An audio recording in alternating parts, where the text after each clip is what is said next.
जी, बिस्मिल्लाहिर्रहमानिर्रहीम। The topic is parotid gland. Parotid gland को अगर आप देखें तो ये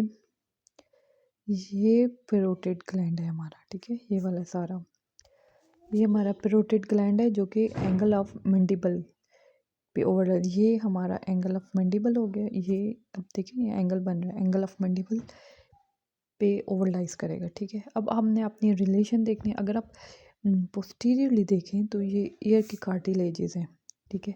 पोस्टीरियरली अगर सुपीरियरली देखें तो ज़ाइगोमा होगा। ज़ाइगोमा आपको पता है कि दो बोन से जो मिलता है तो फिर ज़ाइगोमा, टेम्पोरल और ज़ाइगोमेटिक बोन, ज़ाइगोमा उनकी जॉइंट्स पे।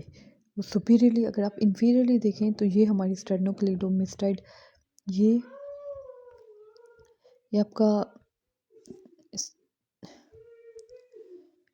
ये आपका स्टेरनोक्लेडोमास्टाइड मसल है। और ये इंफीरियर, और दूसरा जो मसल है inferior belly of the digastric muscle, वो आपको कहाँ नज़र आ रहे हैं? पैरोटिड ग्लैंड के इंफीरियर, ठीक है? ये इंफीरियर है, ऊपर ज़ाइगोमा है। पोस्टीरियर अगर आप देखें तो आपका ईयर है। अब आपको पता है कि जो फेशियल नर्व होती है वो इसमें पैरोटिड ग्लैंड से गुजरती है। अब आपको अगर आप देखें तो ये फेशियल नर्व है आपकी, ठीक है? फेशियल नर्व आपकी ये आप रही, ये फेशियल नर्व है।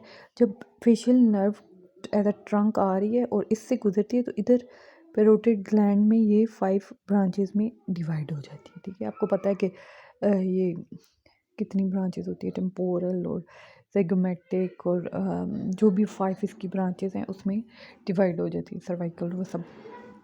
अब फिर क्या होता है हमारा कि अब जो पार्ट ऑफ द ग्लैंड, अब इस जो फेशियल नर्व है इसके जो मीडियल पार्ट होगा, मीडियल पार्ट जो होगा पैरोटिड ग्लैंड का, वो डीप लोब है, ठीक है? उसको डीप लोब कहते हैं। और जो लेटरल पार्ट है आपका पैरोटिड ग्लैंड का इस फेशियल नर्व के, उसको हम कहते हैं सुपरफिशियल लोब, ठीक है? समझ आ गई आपको? अब आगे इन्होंने कहा है कि ये मैं डोगर से पढ़ रही हूँ, जर्नल जो आखिरी चैप्टर है वो है। पैरोटिड ग्लैंड जो होता है वो उस अपनी पैरासिम्पथेटिक सप्लाई कहाँ से लेता है? From auriculo temporal nerve, post synaptic post ganglionic fibres of the auriculo temporal nerve से।